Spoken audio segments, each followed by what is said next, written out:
What is Shopee and what is their privacy policy? Today we are going to find out. Hello, I am Samantha and welcome to our late night show, Tech Talk, where we discuss IT-related insights and innovations. We will be discussing Shopee and what are the contents of their privacy policy. So without further ado, let's move on with the video. Hello everyone, I'm June Mark and we are the group Tech Tech. This video will highlight kung ano nga ba ang Shopee at ano ang mga privacy policy nito. So to start, ano nga ba ang Shopee? Shopee is an easy-to-use e-commerce platform. This app is mostly popular in Southeast Asian countries katulad ng Philippines, Singapore, and many more. Similar siya sa mga e-commerce marketplace like eBay or Amazon, kung saan individuals and businesses can sell or purchase products. Shopee is one of the leading e-commerce marketplace dito sa Pilipinas. However, in using this application, meron tayong tinatawag na privacy policy. In this video, we will tackle Shopee's privacy policy. Ano nga ba ang mga kinukuhang information ni Shopee from us? From us users, no? From using the application and to what limit they can use these informations. For an overview of their policy, by visiting the site or submitting an employment application or query through any channel. And then the second one is any personal information that is collected in relation to your application or via our site is covered by the privacy policy effect at the time such information is collected. And the third one is collection of other data.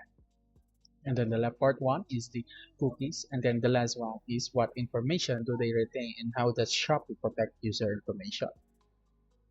Hello everyone, I'm Samantha. So we will now proceed on answering questions regarding Shopee's privacy policy. So for the first question, what data is collected by the company? So as we know, Shopee is an e-commerce application. This means personal data is what is being collected by the company. Since kailangan ito for an individual to be able to use this kind of application. So para ma-use ang services nila, an account is needed to be created, which is where you will need to accept and agree to the requirements they request. There are also other ways para magamit ang platform na to. It's where you can choose your social media account where it is stated that they may access information with this. Since technically, you voluntarily provided your social media account to Shopee. So for an example of a social media account, you can use your Facebook account to bind with Shopee.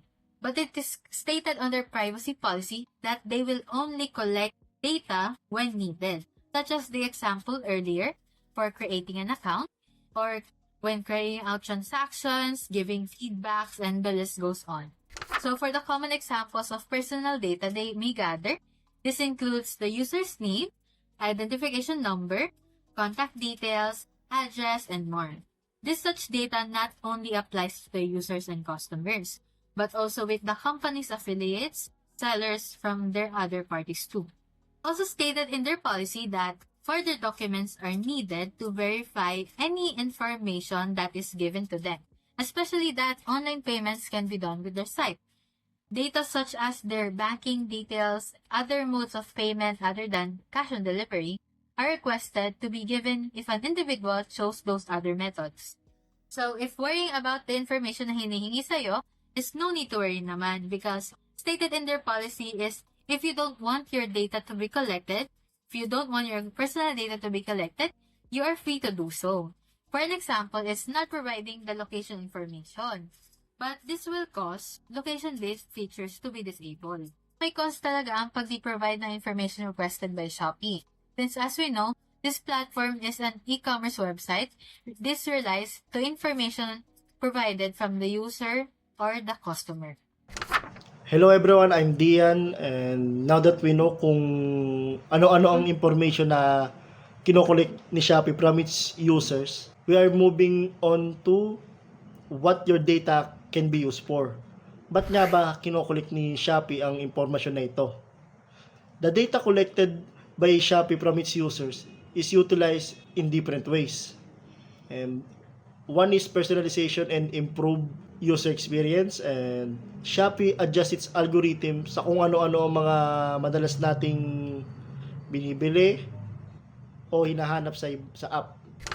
Madalas ka bang mag-search ng mga bagong sapatos o mga damit? Chances are, Shopee is configuring it according to your taste and preferences.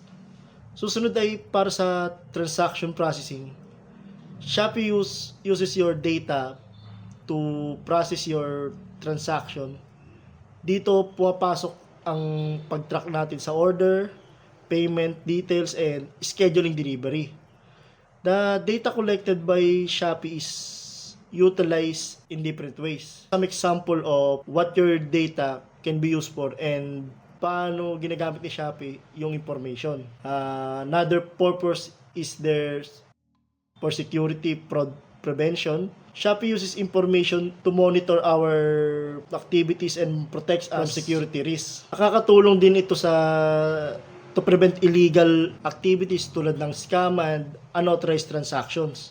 Last but not least, Shopee incorporates your information for marketing and advertising purposes. And promotions, discounts, and marketing campaigns of Shopee are based on its users' preferences. And in conclusion, Shopee uses data to ensure everything is going smoothly and safe ang transaction, optimize experience, and hassle-free checkout. And that's all. And now, next question. Who they share your data with? Seller can access sellers that provide services like payment processing, shipping, and marketing-related services. This also helps to improve user experience and satisfy customers' needs. Partners. For collaboration purposes, to make more profitable, Shopee might also share data on their partners to gain more customers. But this is usually done in a way to protect your personal information. Delivery rider. Rider also has data to know source customers' name, location, and contact number. Shopee team. Shopee teams such as customer service, data analyst, and marketing can access your data to improve service and handle customer inquiries. What those third parties can use your data for? Shopee may disclose your personal data to various third-party vendors who are engaged to provide essential services. These third parties includes companies specializing in payment processing who handle financial transactions securely, shipping and logistic firms which manage the delivery of purchase items, and marketing agencies which assist in targeted advertising and promotional activities. The collaboration with these service providers is crucial for ensuring smooth transaction processes, enhancing overall user experience, and delivering personalized services.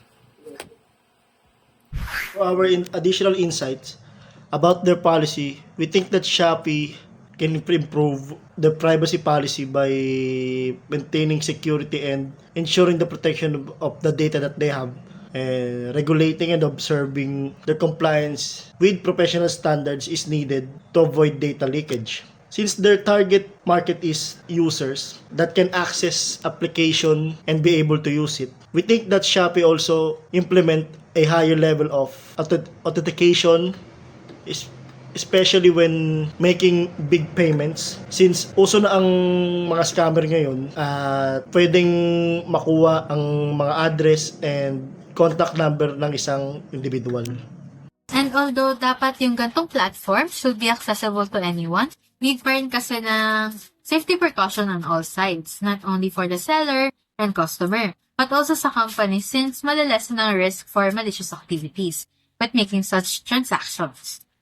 So this can be done through biometrics such as face verifications, fingerprints, and security questions. This can help in preventing fake purchases and transactions. Although Shopee already has this set up, but only applicable when online payments are done. Kaya highly suggested na meron ding face verification or any security questions if i-go through ang pagbili to make sure na the one who's buying is the user itself, since modes of payment like cash on delivery are available in their platform. So that is all for this video. Thank you for watching.